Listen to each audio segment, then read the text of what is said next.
Mau kan masuk surga ya?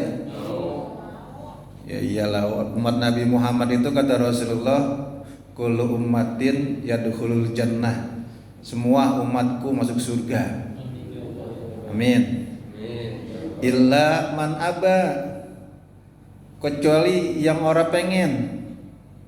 Ada nggak yang orang pengen masuk surga? Banyak. Siapa itu? Nah, sekarang kita belajar pelan-pelan. Kita belajar itu untuk memperbaiki diri kita, kualitas ibadah kita, bukan menilai pribadi atau ibadah orang lain. Para jamaah sekalian, sekarang kita masuk di hadisul khamis daripada kitab Arba'in. Sekarang kita berada di hadis yang kelima dari hadis Arba'in An-Nawawi. Ya benar ya? Hadis kelima benar ya? Karena saya nggak kasih tanda kemarin. Hadisul khamis an ummi mu'minina ummi Abdillahi Aisyah radhiyallahu anha. Jadi dikatakan di sini an ummil mu'minin, ibunya orang-orang mukmin. Jadi yang namanya ibunya orang-orang mukmin adalah istri-istrinya Rasulullah. Jadi dikatakan dalam Al-Qur'an itu wa azwajuhu ummahatuhum, bahwasannya istrinya Rasulullah adalah ibu buat kalian para orang-orang mukmin. Jadi kalau seorang ibu itu berlaku hukum ibu dan anak.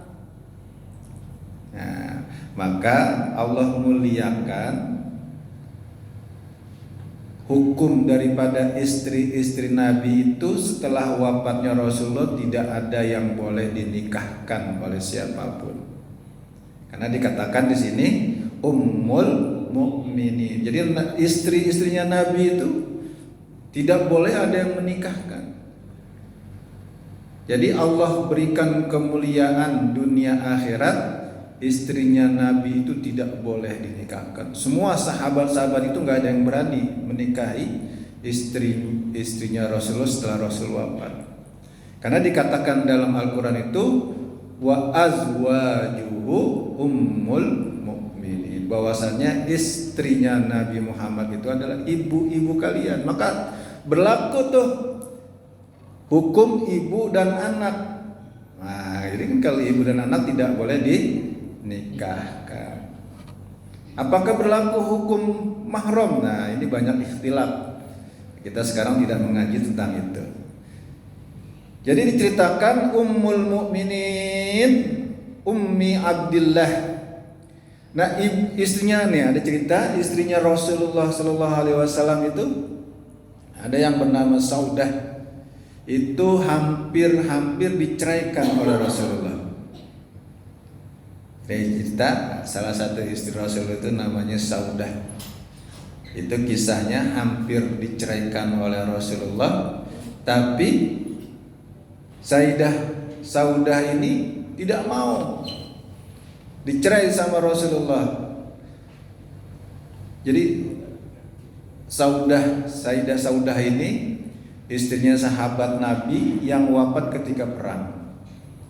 Dan umur daripada Sayyidah Saudah ini ketika dinikahkan oleh Rasulullah sudah tua. Dan secara penampilan, secara fisik ya tidak menarik lah. Tapi dinikahkan oleh Rasulullah atas perintah Allah Subhanahu wa taala. Dan ini hampir diceraikan. Lalu Sayyidah Saudah ini bermohon kepada Rasulullah, ya Rasulullah, janganlah aku kau ceraikan. Biarkan aku menjadi istrimu dunia dan akhirat. Dan jatah giliranku biarkan ku berikan kepada Sayyidah Aisyah. Karena Saudah ini tahu istri yang paling dicintai Rasulullah setelah Siti Khadijah adalah Aisyah radhiyallahu anha. Saking apa? Saking tidak mau secara statusnya keluar daripada status ummul mukminin, istrinya Rasulullah atau ibunya daripada orang-orang mukmin. Maka masya Allah. Jadi Allah berikan kemuliaan kepada istri-istrinya Rasulullah itu sebagai ummul mukminin.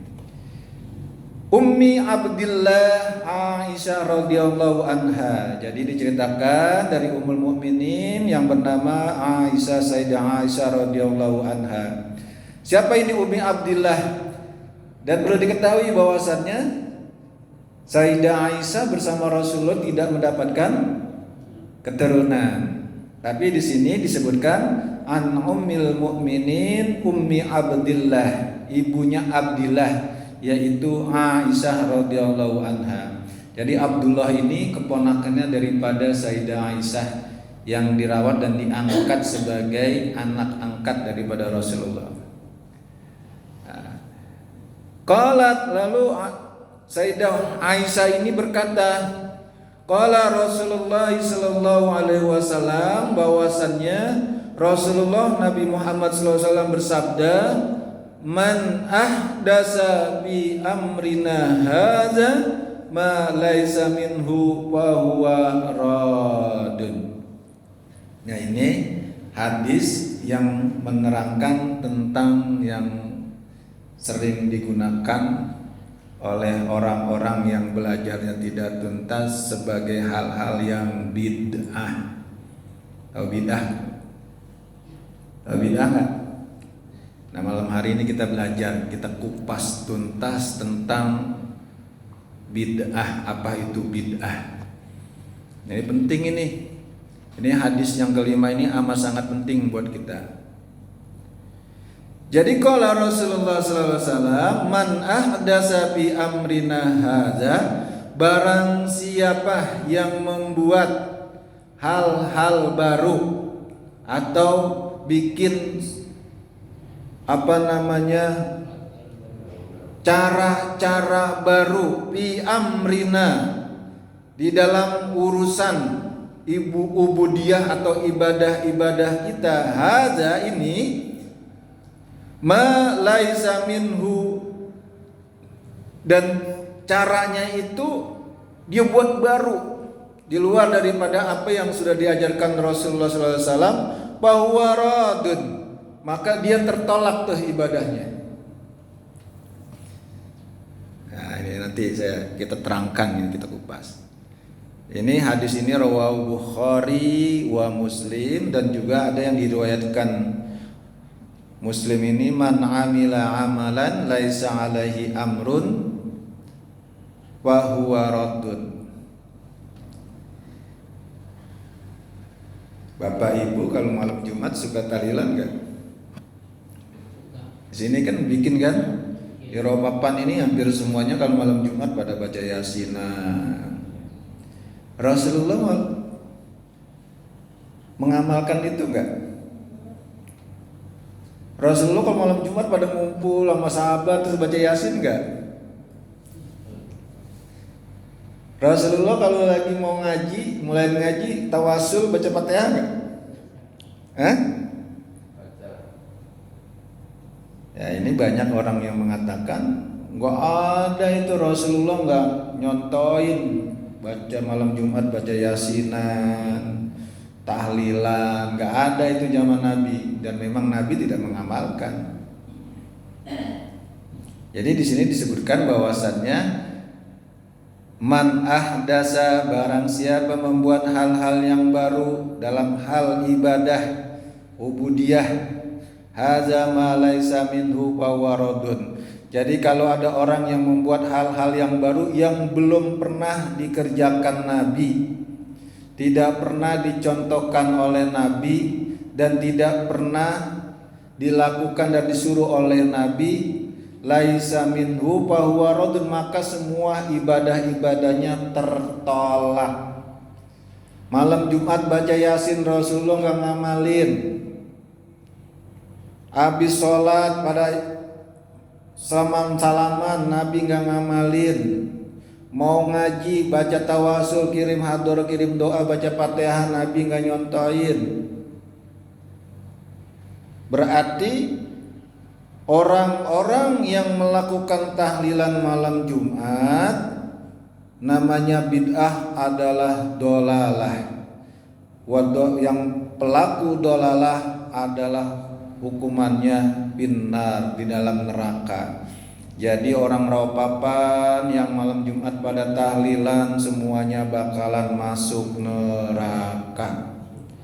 Ustadznya masuk neraka, yang mimpin tahlil masuk neraka, yang nyiapin tempat masuk neraka, apalagi yang nyiapin makanan sama kue-kuenya, yang masak neraka, RW-nya yang hadir, yang baca doa neraka, warganya yang ngangkat tangan terus amin juga neraka. Serem nggak?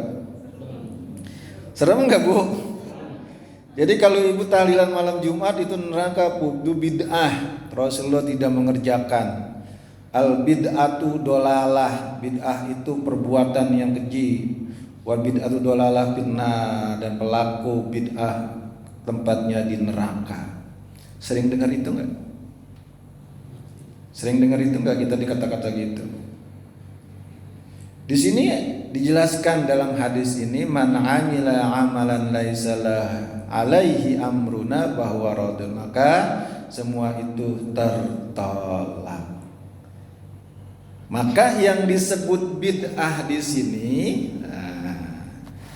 jadi kalau tadi kita sudah dinilai yasinan, terus apa itu selawatan mahalul qiyam, itu berselawatan sambil diri, sambil ngangkat tangan pakai dioles-olesin minyak, itu Nabi Muhammad nggak pernah itu nyontoin dan menyuruh itu bid'ah itu. Sering nggak kita digituin? Nah, yang dimaksud daripada ahdasa fi amrina haza, bahwasannya hal-hal yang baru dalam hal ubudiyah, di sini dijelaskan oleh Imam An-Nawawi fihi dalilun. Nah, di sini apa-apa yang tidak boleh dilakukan selain apa-apa yang Nabi Muhammad sudah contohkan dan perintahkan dan ajarkan. Fihi dalilun, nih semuanya dalilnya. Annal ibadati minal ghusli wal wudu'i was saumi was shalah. Jadi hal-hal yang tidak boleh berinovasi. Wah, ini kan orang-orang sekarang itu mau ibadah aja pakai inovasi terbaru. Ada yang tahlilannya 1000, kalimat zikirnya ada yang 2000, ada yang pakai khuluk ditutup pakai sorban la ilaha illallah la. Ada kalau yang pakai tariqah itu la ilaha illallah la ilaha illallah la ilaha illallah. Benar nggak? Saya tanya bapak-bapak, la ilaha illallah la ilaha illallah, benar nggak? Ayo. Benar. La ilaha illallah la ilaha illallah, itu tariqah gitu tuh. Orang kalau yang nggak paham, yang ngajinya setengah-setengah, besok dia datang, besok dia enggak, besok dia datang, tuh bilang wah ini orang sesat ini. Padahal la ilaha illallah, la ilaha, tiada Tuhan illallah kecuali Allah. Tapi kalau orang-orang kayak kita mah biasanya tahlilannya la ilaha illallah, la ilaha illallah, la ilaha illallah. Tapi kalau tariqah itu gitu, la ilaha illallah, la ilaha illallah, la ilaha, itu bisa sampai 10.000 itu. Dipelanin juga enak tuh. La ilaha illallah, la ilaha illallah, la ilaha illallah.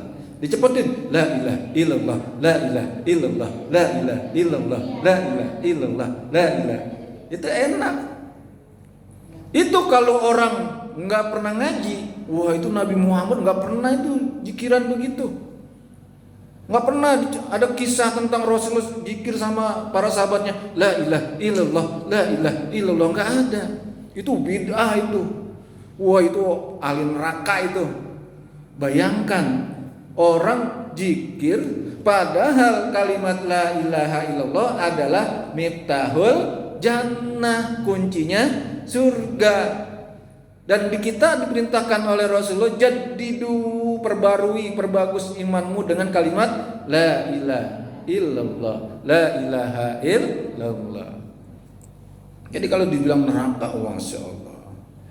Yang dimaksud oleh Rasulullah tentang bid'ah, suatu hal yang baru adalah yang pertama, anil ibadati minal ghusli, cara toharoh.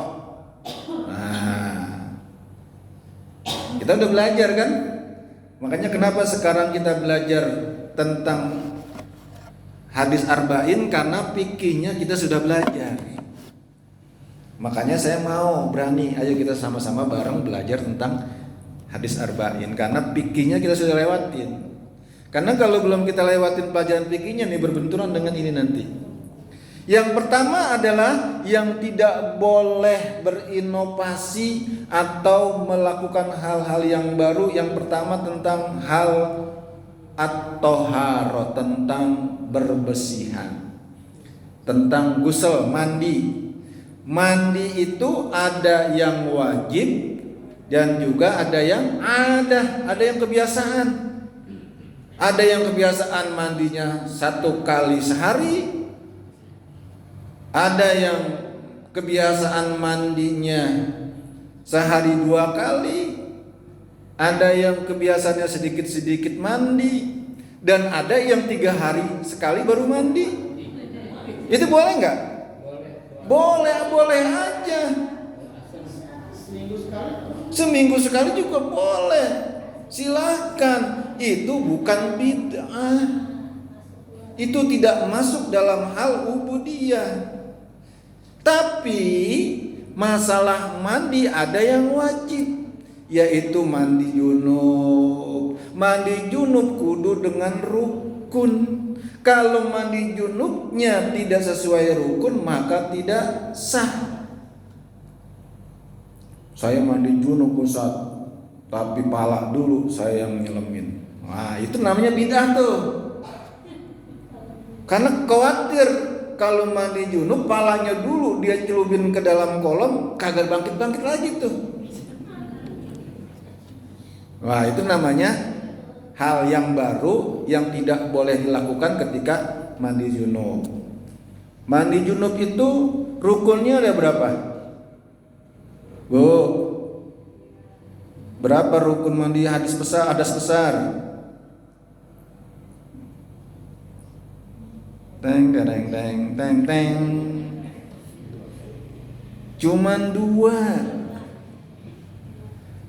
Mandi hadas besar itu buat ibu, bapak mah cuman mandi junub doang. Buat ibu-ibu ada yang mandi janabah, ada yang mandi hadas besar setelah haid, ada yang mandi besarnya setelah nifas.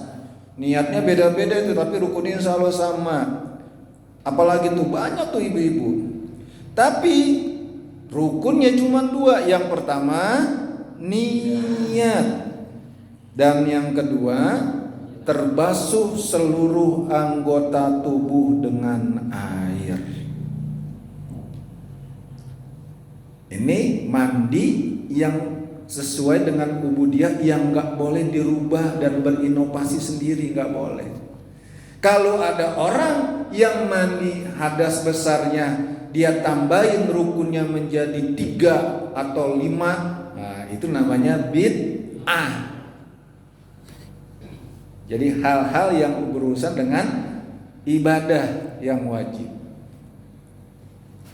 Makanya kalau ajarin tuh kepada anak keturunan kita, nah cara mandi hadas besar itu yang pertama niat.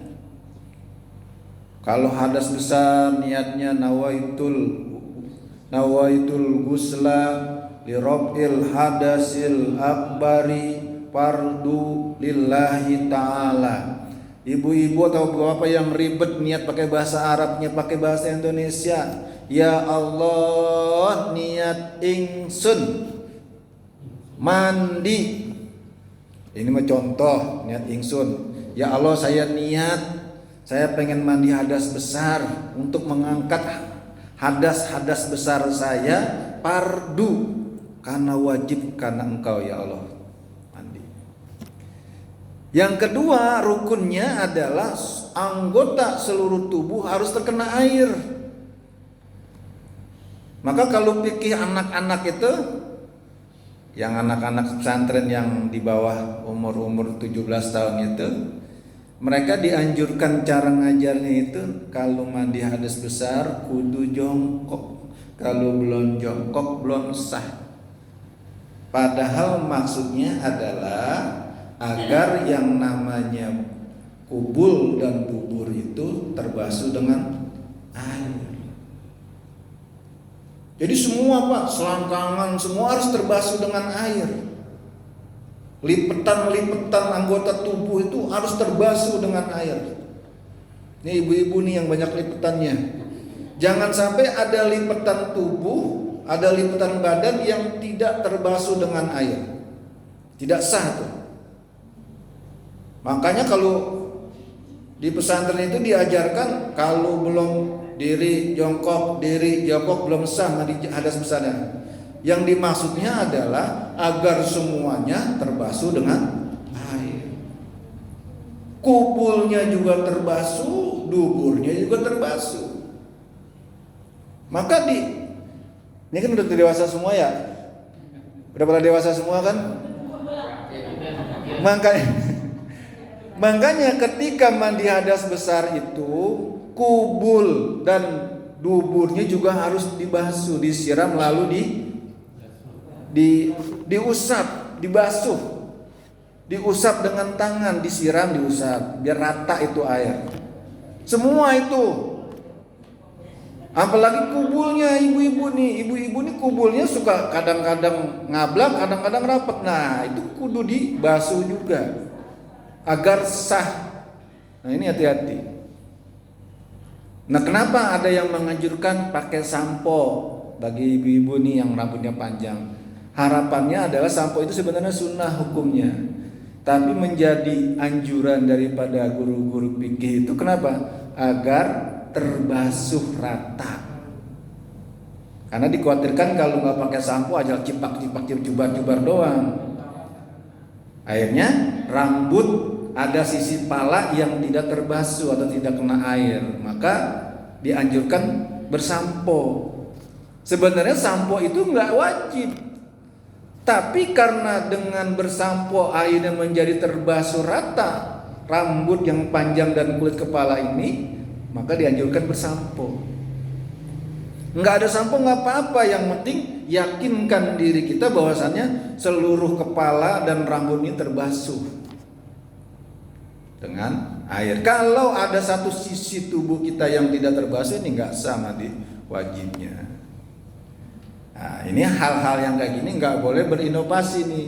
Ada rukunnya. Ada rukunnya. Minal gusli wal wudu, begitu juga wudu. Wudu rukunnya ada berapa? Ada 6. Nah, jangan sampai bikin inovasi yang baru. Saya wudunya nyelam ke kolom Ustaz, langsung duar. Begitu langsung naik sah, langsung baca doa setelah wudu. Nah, ini yang bid'ah namanya. Sesat ini. Biar cepat Ustaz, biar lirit air. Nah, yang gini yang dibilang bid'ah. Wudu kudu tahu juga mana rukun, mana sunnah. Telinga itu sunnah, kumur-kumur sunnah. Jangan sampai lagi nginep di puncak atau di Dieng nggak pengen wudu, dia nyari tayamum. Kenapa? Alergi dingin Ustadz, kalau ke kumur-kumur pakai air dingin gigi suka sakit, akhirnya saya nggak wudu. Nah, ini salah kaprah. Jadi dalam hal wudu juga nggak boleh pakai inovasi sendiri. ada rukunnya, ada sunnahnya. Jadi ini yang nggak boleh berinovasi. Wasaumi, puasa. Puasa ada yang wajib, ada yang sunnah. Puasa wajibnya adalah puasa Ramadan. Jangan terlampau soleh. Saya mau Ustadz pengen jadi orang yang soleh, saya wajibkan puasa diri saya selain Ramadan. Ada 3 bulan lagi saya wajib puasa. Wah, ini juga bid'ah namanya. Bapak-bapak nih yang pengen jadi orang soleh, wah, saya mau wajibin puasa saya selain Ramadan, ada lagi Ustadz 3 bulan lagi. Nah, itu namanya bid'ah, nggak boleh. Tapi ada puasa yang hukumnya sebenarnya sunnah menjadi wajib. Puasa apa itu namanya? Nazar. Makanya jangan sekali-kali nazar. Jangan sekali-kali terucap nazar. Puasa itu yang wajib cuma Ramadan. Tapi ya Allah, kalau saya dapat proyek besar ini, saya mau nazar puasa 3 bulan berturut-turut. Karena proyeknya gede, keuntungannya 10 miliar misalnya. Nah 10 miliar keluar lagi nih. Minggu lalu kan ada juga 10 miliar ditawarin ya. Dia saya nazar, ya Allah, saya akan puasa 3 bulan berturut-turut. Lalu Allah dengar, Allah kabulin, dapat dia proyek, maka hukumnya wajib bagi dia puasa 3 bulan berturut-turut. Nah ini biasanya ibu-ibu nih yang suka gampang sekali ngucap nazarnya, hati-hati.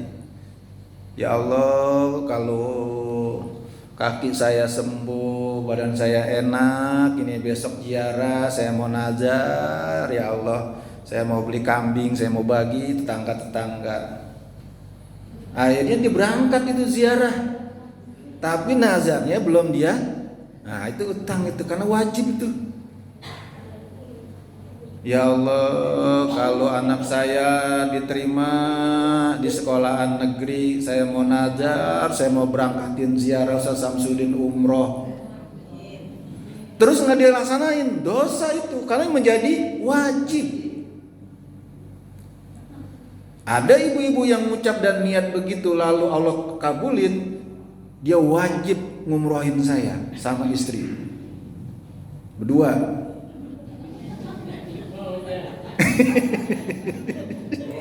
Ya kalau sendiri, masa saya sendiri. Saya aja belum umroh. Makanya hal yang tidak wajib kalau kita niatkan nazar itu menjadi wajib. Makanya hati-hati ibu-ibu nih terutama nih yang gampang-gampang sekali nazar. Ya Allah, kalau anak saya diterima di sekolahan atau universitas negeri, saya mau puasa. Wah, itu jadi wajib tuh. Maka puasa Ramadan yang wajib. Dan puasanya itu ada syarat-syaratnya. Puasa itu mulainya dari subuh, bukanya maghrib. Jangan sekali-kali berinovasi, saya mau puasa Ramadannya mulainya maghrib, bukanya subuh. Itu namanya bid'ah.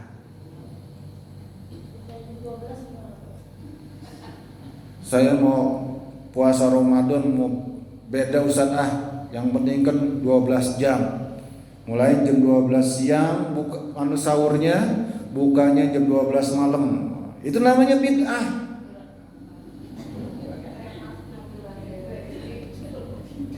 Jadi puasa mulainya subuh, bukanya maghrib. Itu yang sesuai tuntunan Nabi, ajaran Nabi yang sudah dicontohkan sama Nabi.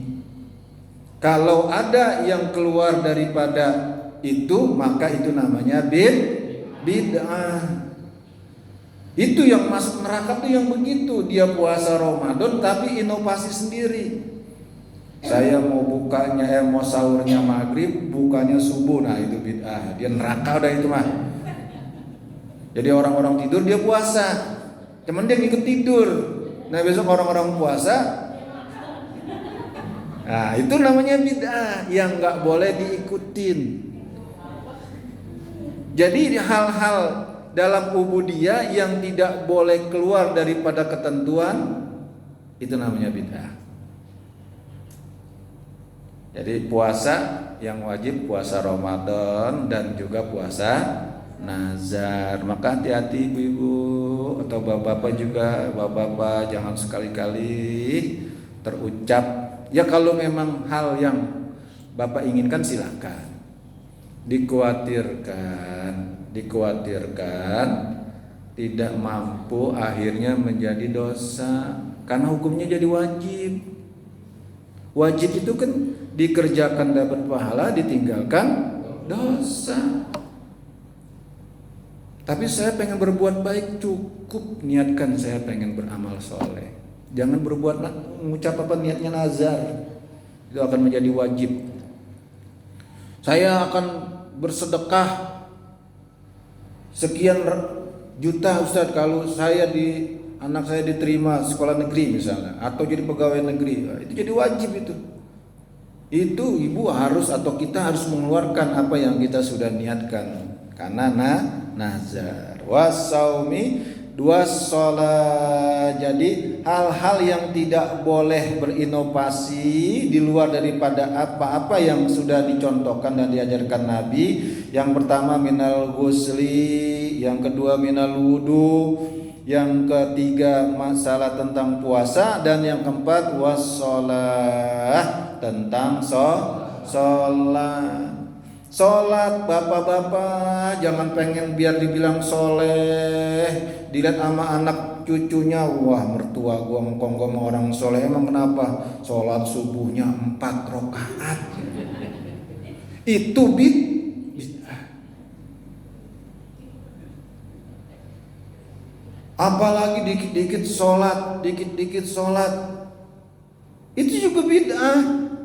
Karena ada sholat yang sunnah itu hukumnya dan juga tidak boleh dikerjakan.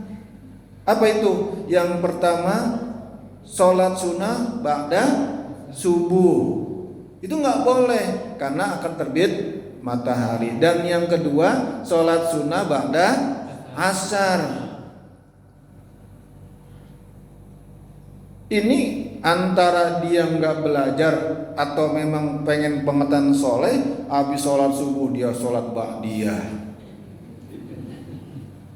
Orang-orang pada males sholat ba'diyahnya, subuh dia pada kagak ba'diyah. Gue sendiri nih ba'diyah, gue mau orang soleh. Habis sembahyang subuh dia ba'diyah di pojokan sendiri. Ada yang ngikutin, nah itu sesat tuh. Itu yang disebut bid'ah. Apalagi Pak Dirno, orang lumayan nempel sama musola. Wow, sholat maghrib 5 rakaat. Wah itu namanya hal-hal yang baru yang kita kerjakan dalam hal ubudiyah. Yang 2 rakaat sunnah. Hah? Oh ya. Iya.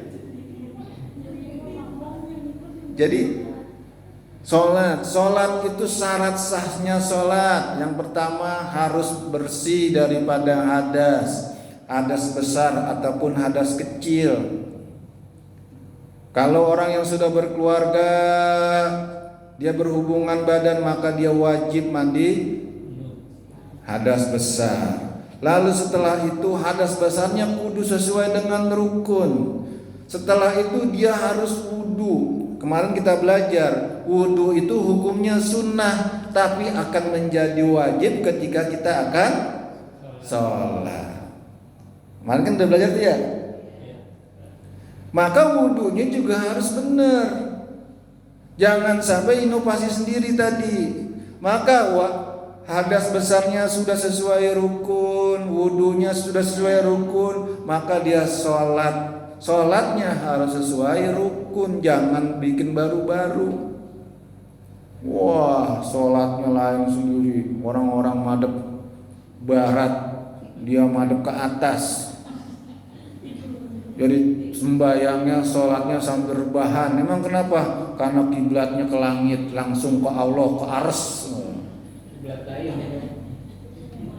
Itu bid'ah tuh. Walaupun sholatnya khusyuknya naudzubillah, tapi kiblatnya ke atas, itu namanya bid'ah. Nah dulu itu tahun berapa saya lupa, itu di dekat rumah itu ada sekumpulan orang, nggak tahu namanya Islam apa itu kalau sholat berjamaah Pak. Itu berjamaah, istrinya diajak sholat berjamaah kayak kita lah begini di musola. Tapi begitu masuk waktunya sholat, semuanya harus membuka pakaiannya.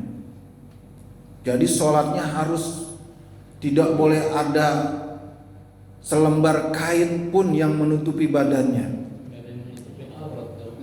Jadi nggak ada yang nutupin aurat. Dan itu saya belum sempat gabung, udah dibubarin itu di kampung waktu itu. Jadi barisannya sama, ibu-ibu perempuan itu di belakang, bapak-bapak di depan, tapi nggak boleh ada yang berpakaian. Sholatnya berjamaah, pakai azan, pakai qomat, bacaannya sama, rukunnya sholatnya sama, tapi dia tidak berpakaian. Itu yang disebut bid'ah.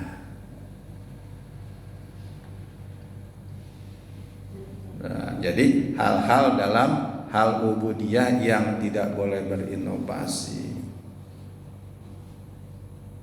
Wah, Rasulullah dulu sholatnya madep kiblatnya yang pertama ke Masjidil Aqsa. Wah, sekarang ada orang yang ngikutin kiblat yang pertama.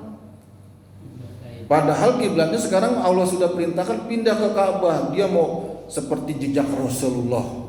Saya mau sholatnya madep Masjidil Aqsa. Nah, ini bid'ah. Jadi bid'ah yang dikatakan bid'ah yang dolalah itu hal-hal yang tentang berhubungan dengan ubudiyah. Itu yang amalannya jadi tertolak. Tapi kalau sholatnya Rasulullah sholatnya pakai baju batik kagak Pak? Rasulullah pakai sarung nggak sholatnya? Bapak bid'ah Pak. Rasulullah nggak contohin itu.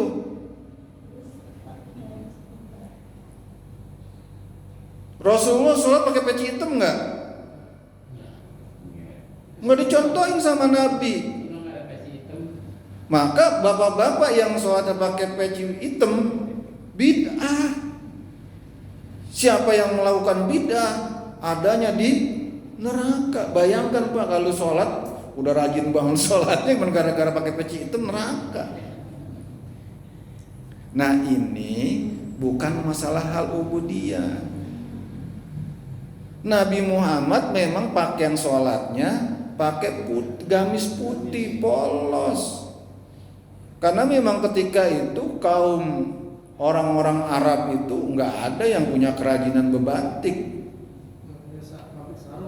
Nah ini tidak berhubungan dengan ubudiyah. Maka sholat mah yang penting menutupin aurat. Silakan yang mau pakai batik pakai batik, yang mau pakai kaos partai. Yang pakai sarungan silakan. Yang penting jangan imamnya peci hitam. Kalau yang sholat jamaah imamnya peci hitam, itu bid'ah, sholatnya kagak sah.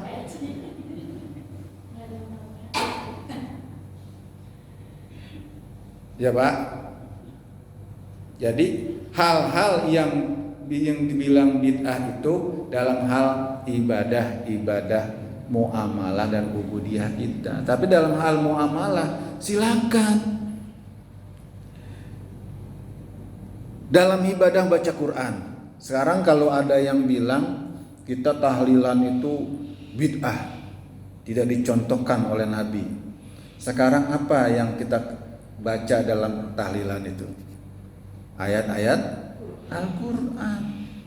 Dan dikatakan dalam Al-Quran itu, siapa yang membaca satu huruf dari Al-Quran, maka Allah akan ganjarkan atau Allah akan hadiahkan baginya 10 kebaikan pahala.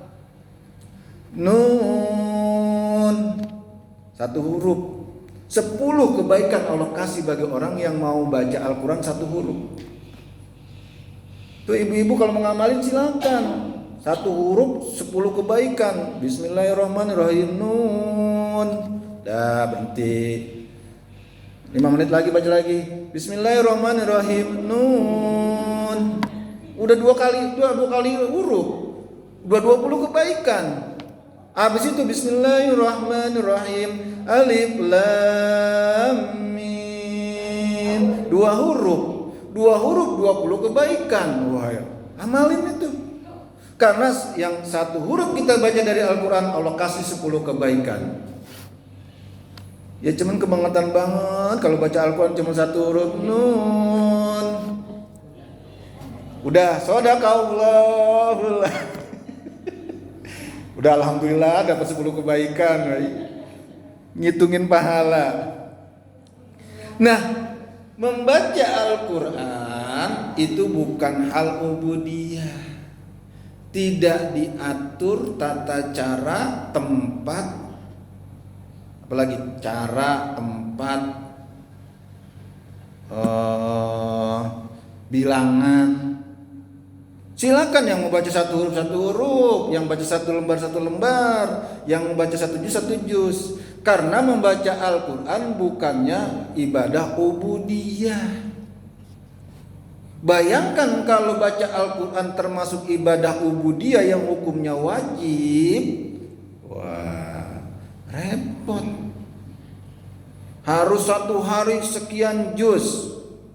Tempatnya begini, caranya begini. Rukun baca Al-Quran begini. Maka baca Al-Quran itu tidak ada aturan bakunya. Maka kalau baca Al-Quran disebut bid'ah, kita baca surat Yasin kan bacaan Al-Quran. Al-Falaq, An-Nas, Al-Ikhlas dalam tahlilan itu kan. Kita baca itu dibilang bid'ah. Wah, Khalifah Umar bin Khattab bid'ah itu. Karena zaman Nabi belum ada Al-Quran. Nah ini yang boleh. Jadi kalau yang dalam hal-hal ibadah sunnah tidak berinovasi silakan. Saya mau Ustadz ngajinya madep barat, madep selatan, madep timur. Cuman pakai celana panjang sama kaos. Boleh. Sah, nggak kenapa-napa. Saya mau baca Al-Qurannya Ustadz di atas kasur, boleh. Saya baca Al-Quran sambil rebahan Ustadz, nggak apa-apa. Karena ini bukan hal ubudiyah. Mau bacanya bareng-bareng, mau bacanya sendiri, mau bacanya diulang-ulang, selama bacanya yang benar, tujuannya baik, silakan. Tidak menjadi hal-hal yang bid'ah. Karena ini bukan hal muamalah ubudiyah. Sholawat, wah itu kadang-kadang kita maulid Nabi bid'ah. Sholawat sambil berdiri, apa yang disebut mahalul qiyam, itu bid'ah itu. Nabi nggak pernah itu. Zamannya sahabat nggak pernah itu ngamalin sholawatan sambil berdiri mahalul qiyam, sambil ngangkat tangan lalu dikasih minyak wangi itu bid'ah itu. Sholawat itu bukan hal ubudiyah. Ayatnya innallaha wa malaikatahu yusalluna 'alan nabi. Ayatnya cuma bilang Allah dan para malaikat-malaikatnya selalu berselawat. Ya ayyuhalladzina amanu sallu Sallu enggak dibilang sallu ala bil qiyam, sallu ala bil julus. Tidak diperintahkan ayatnya berselawatlah sambil berdiri, berselawatlah sambil duduk, berselawatlah sambil rebahan. Silakan mau sambil rebahan boleh, sambil di kendaraan boleh, sambil nyupir boleh, sambil jualan boleh, sambil ngelayanin pembeli boleh. Selawat Allahumma sholli ala sayyidina Muhammad. Selawatannya bagaimana? Terserah. Mau selawatan nariyah, mau selawatan bebas banyak. Allahumma sholli ala sayyidina Muhammad saja boleh. Allahumma sholli ala sayyidina Muhammadin tibbil qulubi wa dawaiha wa afiyatil abdani wa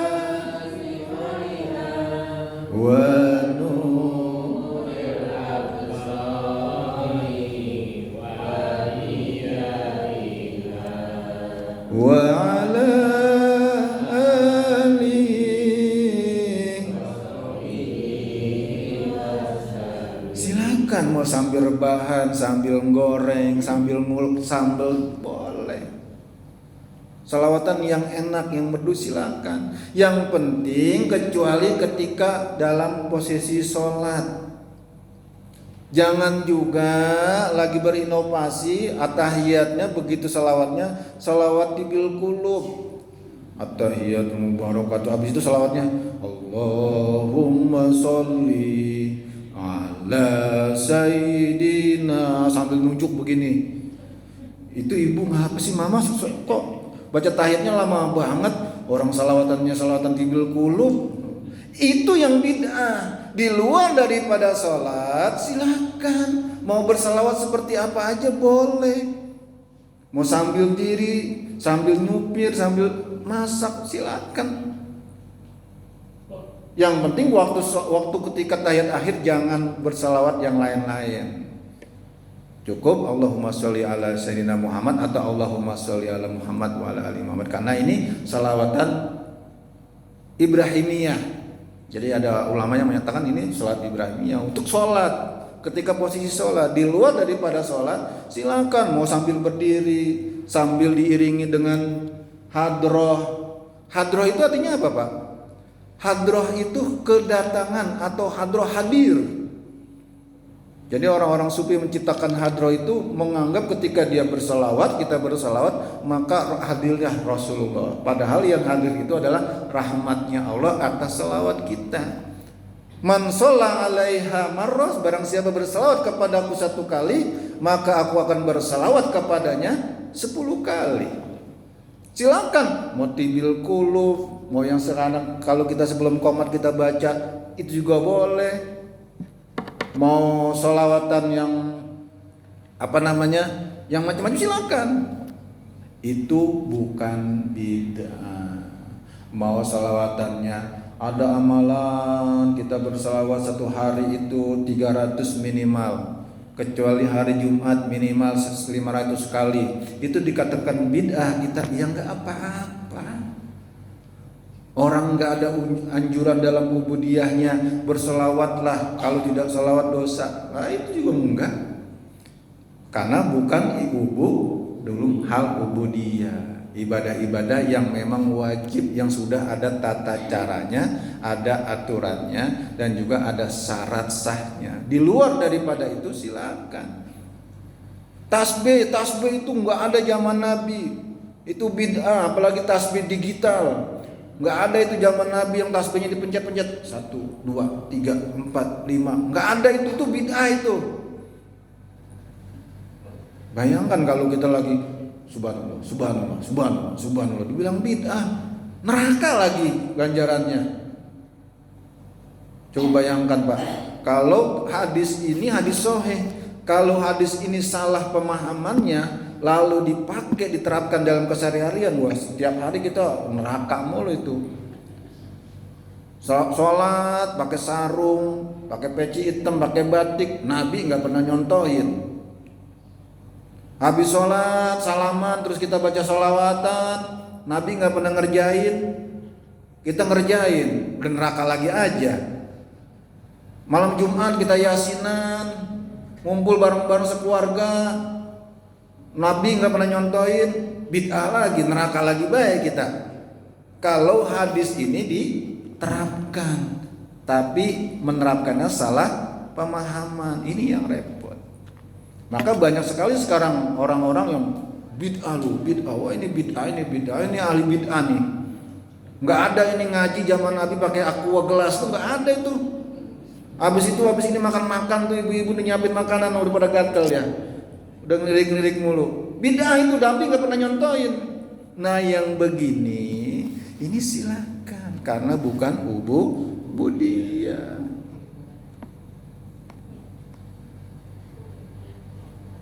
Ngumpul-ngumpul warga baca yasinan.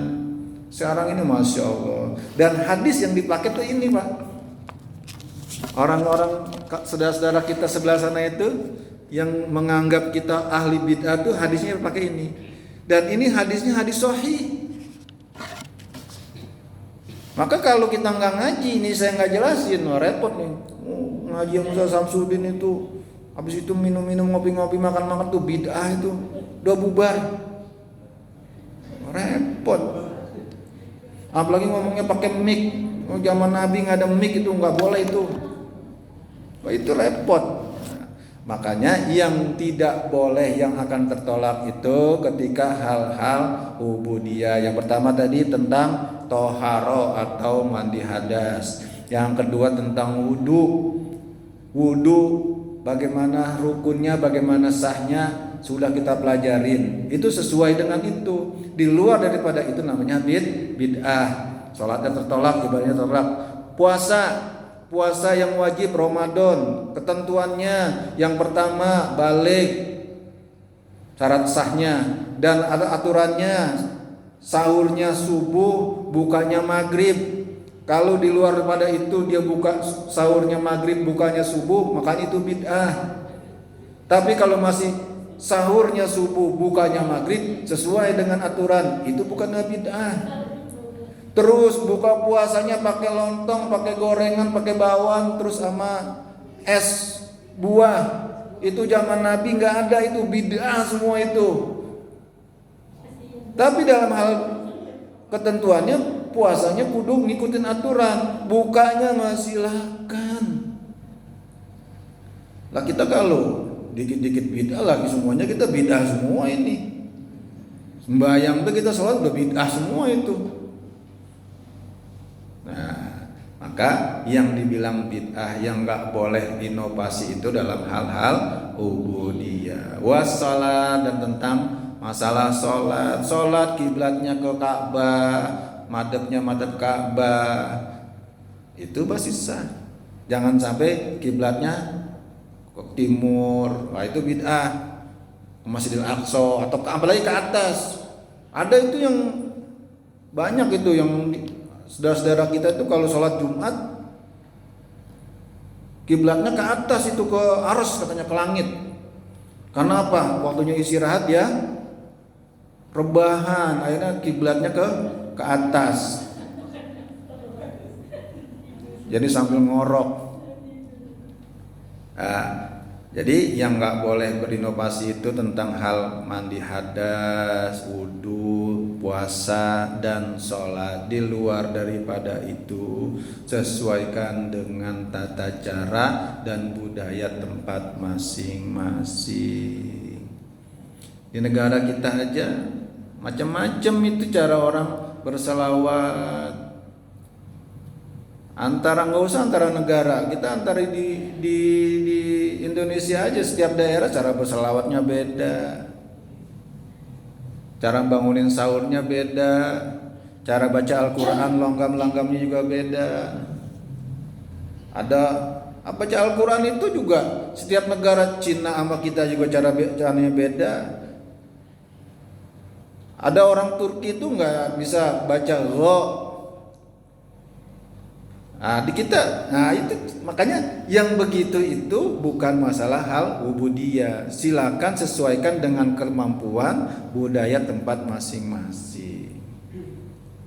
Tapi dalam hal ubudiyah, tentang hadas, tentang wudhu, tentang puasa, tentang sholat, semua umat Nabi Muhammad yang mengaku Muslim itu pasti sama rukun dan tata caranya.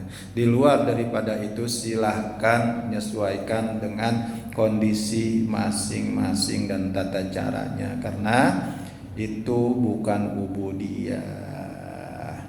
Khuzu anil masa. Tentang haji. Haji itu dalam ayat Al-Quran, al-haju as'alul ma'lumat. Padahal Nabi itu kalau wukuf, haji itu kan puncaknya wukuf kan. Wukuf itu tanggal berapa Pak? Tanggal 9. Tapi dalam Al-Quran disebutkan bahwasannya al-haju ashurul ma'lumat. Bahwasannya haji itu ada bulan-bulan tertentu. Syawal, Muharram, dan Dzulhijjah. Bayangkan itu. Kalau ada orang yang hajinya di bulan Syawal, itu bid'ah. Nah sekarang kan lagi digarap tuh. Apakah ketika wukuf kita di Arafah itu, sekarang kan apakah harus di tenda? Sedangkan zaman Nabi itu wukufnya di tenda tuh. Nah sekarang Saudi itu kan lagi buat penginapan itu bertingkat. Ketika wukuf, karena saking banyaknya manusia jutaan itu, jadi di Arafah itu nggak muat, akhirnya dibuat tumpuk-tumpukan.